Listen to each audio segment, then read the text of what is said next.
Sady motanignyesa fô zaho tsy midika anao. Alaviro anao zegny asalo fa zavadinao tsagnary anao. Fisaragna zegny raha tsy haiko, ankoatsanao zay fa tsy leko, fa anao ajaiko e. Tagniniako isan'andro ankilanao, fagneriagna mba hoandry antsatsanao. Teny mamisan'andra azo aminao, raha renezako atavela, ko atavela. Eko anao tia, eko anao tia, tia mifamalizako amagnamia. Eko anao tia, eko anao tia tia, tia mifamaliza vognonagna anao. Eno zady zanak'olo tsisy aboaka fa anao niary tsy jaly taminay. Andatsaka anao zegny fa tsy hoitsy ataoko sagnatsy an'ny vavaza magnay.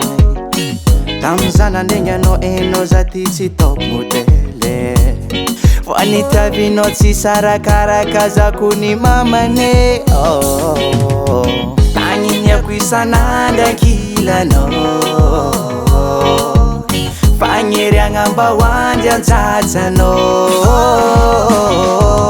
Teny mamisan'andra azo aminao, raha renezako atavela, ko atavela.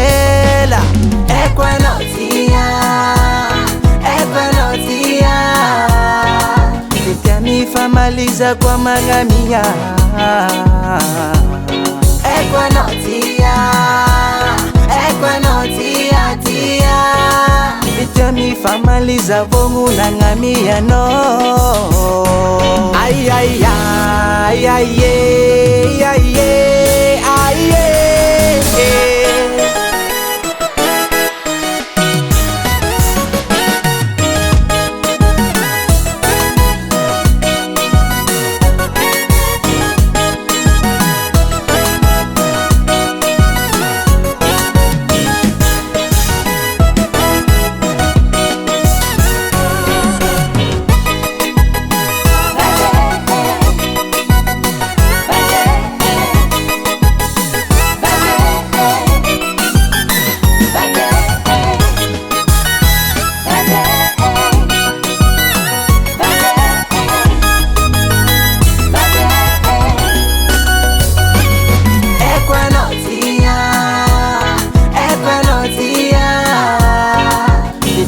Famaliza kwa magnamia.